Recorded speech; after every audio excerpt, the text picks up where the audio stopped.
ప్రియులారా, బాగున్నారా? దేవుని వాక్యాన్ని క్రమంగా చదువుచున్నారా? ప్రార్థించుచున్నారా? నేటి ధ్యాన వాక్యం యెషయా గ్రంథం 44వ అధ్యాయము 21వ వచనములో చివరి మాట, నేను నిన్ను మరిచిపోజాలను.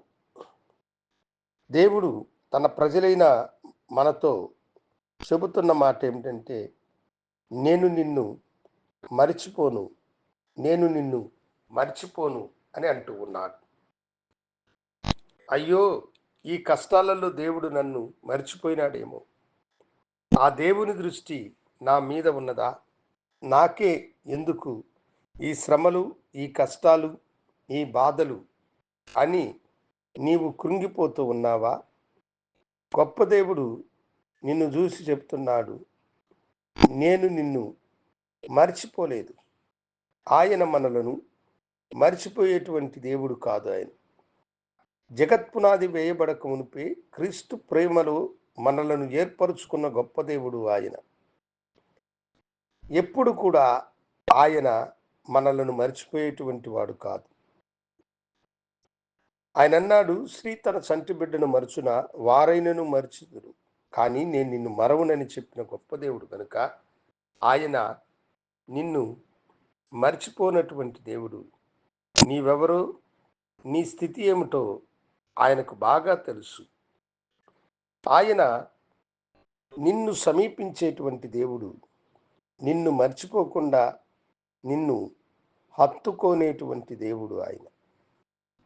యెరికో పట్టణమునకు యేసు ఒకసారి వెళుతూ ఉండగా ఒక పుట్టుగుడ్డివాడు యేసు తనను దాటి వెళ్ళినాడని వాడు ఎరిగి బిక్కరగా వారు కేకలు పెట్టాడు, యేసు, దావీదు కుమారుడా, నన్ను కరుణించుమని.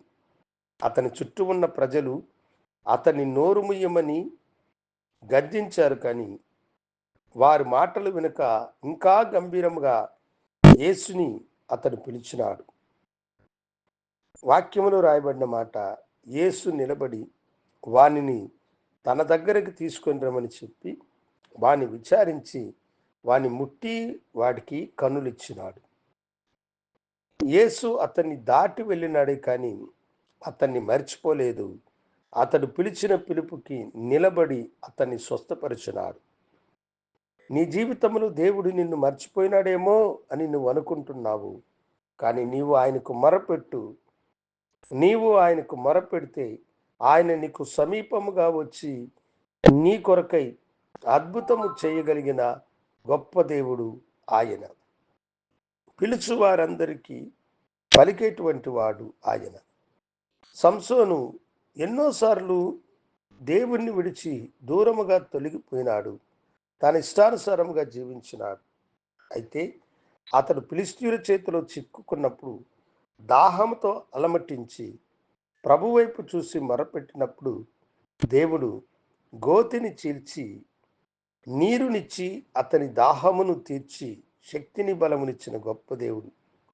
పిలిస్తే పలికే దేవుడు, నిన్ను మర్చిపోయినటువంటి వాడు నీకు సమీపంగా ఉన్నాడు. ప్రభువా, నన్ను కరుణించుము, నన్ను ఆదరించుము, నా బాధను తీసివేయమని అడగండి. దేవుడు మీకు సమీపముగా వచ్చి మిమ్మలను విడిపించునుగాక. ప్రార్థించుకుందాం. గనుడా, నీకు వందనాలు. నీ బిడ్డలను మీరు మర్చిపోలేదన్న సత్యమును తెలియచేసినందుకు వందనాలు. నీ ఆత్మతో వారిని అభిషేకించి విడిపించమని నీ కృపాకరములకు నీ బిడ్డలను సమర్పించుకుంటూ యేసు నామమున అడిగి వేడుకొంచున్నాము తండ్రి. ఆమేన్. శుభోదయం. ప్రభు మిమ్మలను దీవించునుగాక. ఆమేన్.